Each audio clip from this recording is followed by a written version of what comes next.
in my experience, there's awareness without boundary, and then there's the torch, you call it, the focusing of awareness. How does that, could you speak to that, the difference and how that occurs from this full awareness, this fullness, to this focus on pointing it in directions with intention or attention, from awareness to attention?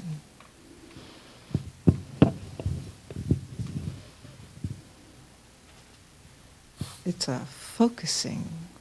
Yes, yes.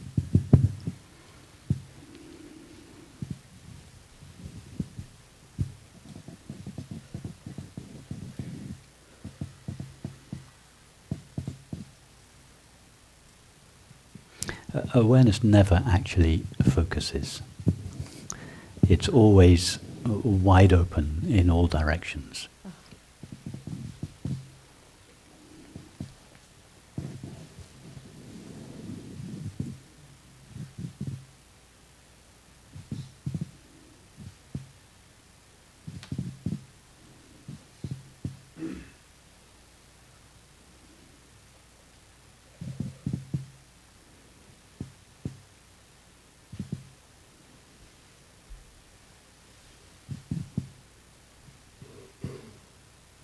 It's only when an apparent object comes into existence, an object that is singled out from the rest of the totality, and that singling out creates what we call the object. It's only when that takes place that there seems to be this focus of attention onto an object. But awareness never really knows an object. Thought thinks that it knows an object. But awareness doesn't know a multiplicity and diversity of objects and selves. Awareness has to first take the shape of mind before experience can be divided up into objects and selves. Once that has taken place, then we can give one of those objects or one of those selves attention.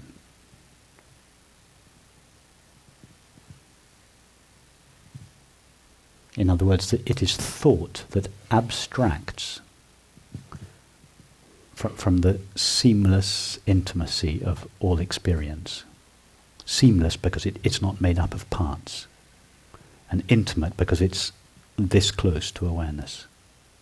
It is thought that abstracts objects and selves, separate objects and separate selves, from that seamless intimacy.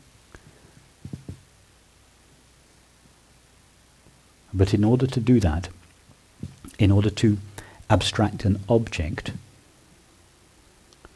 from this seamless intimacy, we have to first overlook our true nature of awareness and imagine that we are a subject.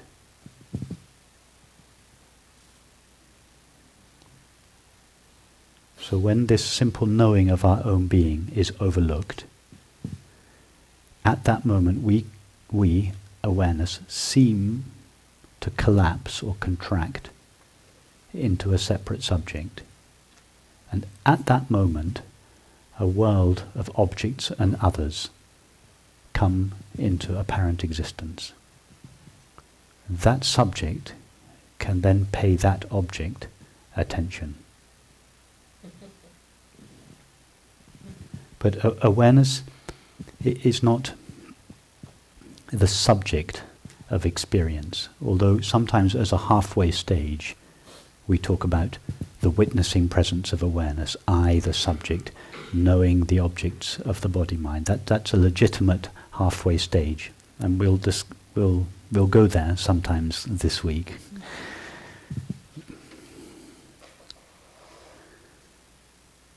But awareness never actually becomes the witnessing subject of a multiplicity and diversity of objects. The subject and the object, they arise together. They're created in thought's imagination. It's thought that divides this seamless intimacy into parts, abstracts a self that knows and an object that is known. It's thought that says that knowing takes place in here and the existence of the object takes place out there. But for awareness, knowing and being are the same thing.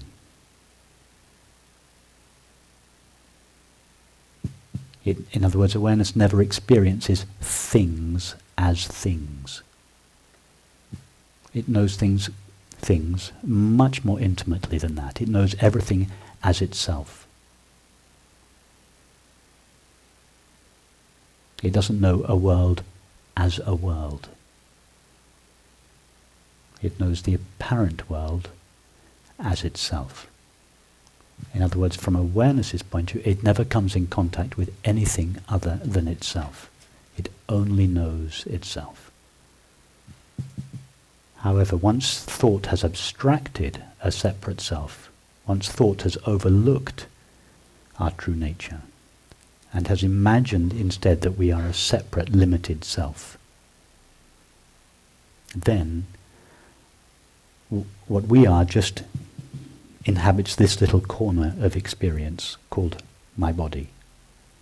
And everything and everyone else are projected outside and become objects and others. And from that moment on, we live our lives based on the belief and the feeling that what I am is a separate, limited self, moving around in a world of objects and others.